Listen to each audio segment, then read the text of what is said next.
I saw one of the most disturbing videos this morning, and I was sitting with my mother and my brother because they are now in Mauritius. Okay, they are living the African island life, but I must tell you, it's not their first time on the continent. They've been on the continent multiple times.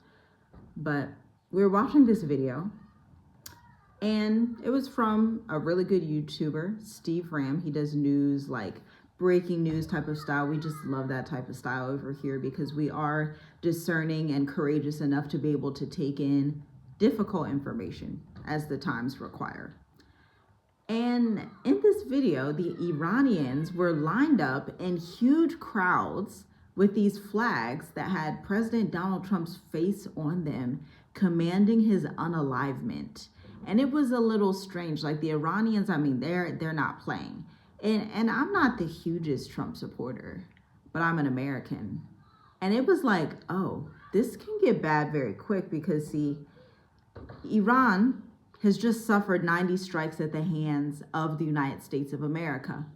Israel's going to get in on it. And the UK is now saying that they support the strikes that America is doing to Iran.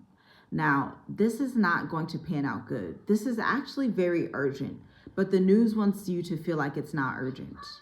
They want you to feel like there's nothing wrong, but this is the worst pivot in the war that we have ever seen since the war started.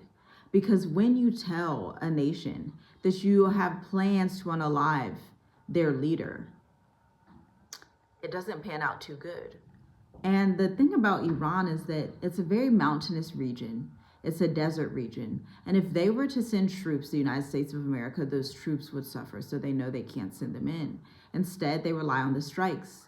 But the issues with the strikes is that Iran is such a large country.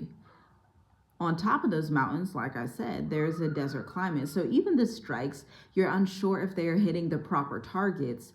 Like the Ayatollah Khamenei was saying, the previous older one when he was alive, and then the new one, that's his son, they were both saying, you weren't successful in hitting your targets. But when we hit, you're going to feel it. All the American people are going to feel it. This was his warning.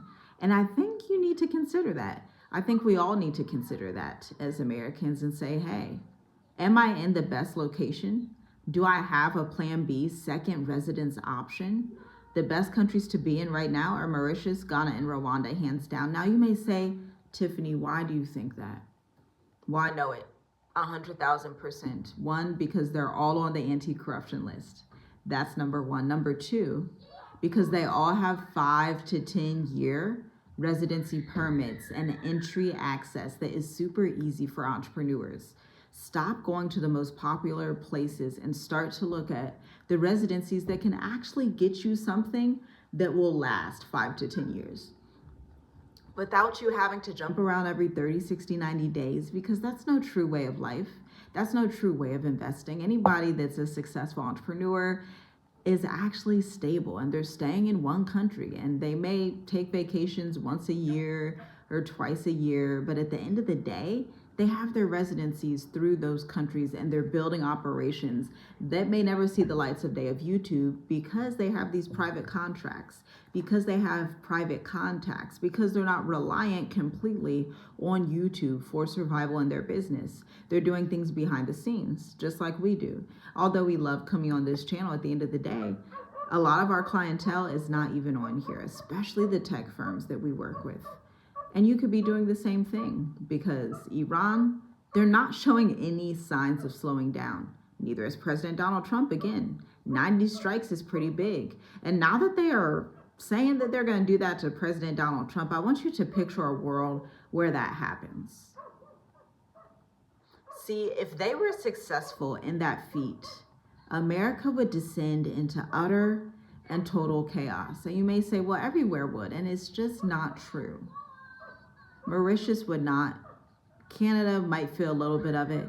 Mexico might feel a little bit of it. Peru would not. Panama would not. The Bahamas would not. The United Kingdom, they have their own issues, but they would not feel that. Spain wouldn't feel it. Russia definitely wouldn't feel it. China. See, it's an issue that's just for America, because at the end of the day, they don't have the presidents. They don't even have Netanyahu on there. It was just President Donald Trump on this red flag. You can look up the video. It's really disturbing. And the stoning, I mean, they took these stones and they were throwing them at his face and they're chanting, and it just, the Western media will tell you, I'll put it like this, that the Iranians want Trump to save the day, that he is the only way to save Iran. But the Iranians on the ground, even the ones that maybe don't agree with the IRGCC, well, they're telling a different tune. They're saying, we don't want President Donald Trump. We don't want any of your presidents. And featuring other people in this administration's cabinet, featuring other prominent political figures, not from anywhere else, only from the United States of America.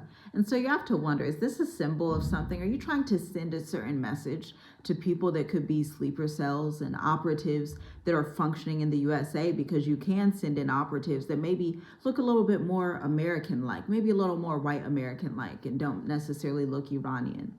People that have spoken English for years, residing maybe California, but maybe they got into the higher ranks of different services that are pertinent to the government. Is this sending a warning sign to them? Is this sending an alert to them like, hey, now is the time? And if it is, what will the American people do when all chaos breaks loose?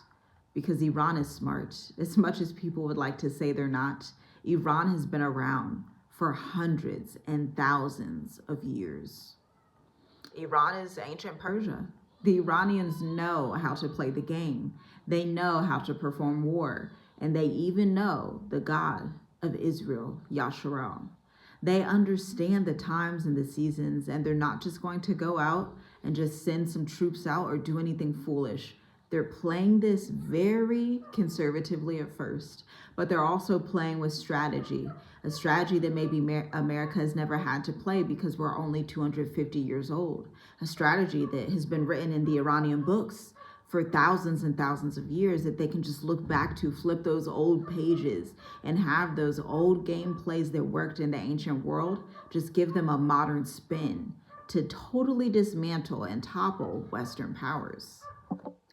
If this is as serious as I know it is, even as Professor Zhang knows it is, if you watch it's a Chinese guy, professor that speaks on Diary of a CEO and other podcasts to get the message out that the end is near for the Western powers, that a new civilization is coming into play, and you want to be on the right side of it in the global South. If this is as bad as people that are older know that it is and have been sending warning signals, you need to check out the link in the description, because we have the State of the Diaspora Business Edition coming up on July 23rd. 9 spaces still available. We just finished the previous one this morning and it was phenomenal. It was great. People are looking and saying, okay, my only 3 choices are Rwanda, Mauritius, and Ghana, because the ease of doing business in these countries, because of the networks and the infrastructure that exists in these countries. You can do the same thing. You can be on your way out. And the main focal point that people spoke about was, I'm so busy, but I know I have to set aside time. I know I want to start my side hustle. I already have my experience in this area, but I need accountability. If that's you as well, check out the link in the description, and I'll see you in the next video. Shalom, shalom.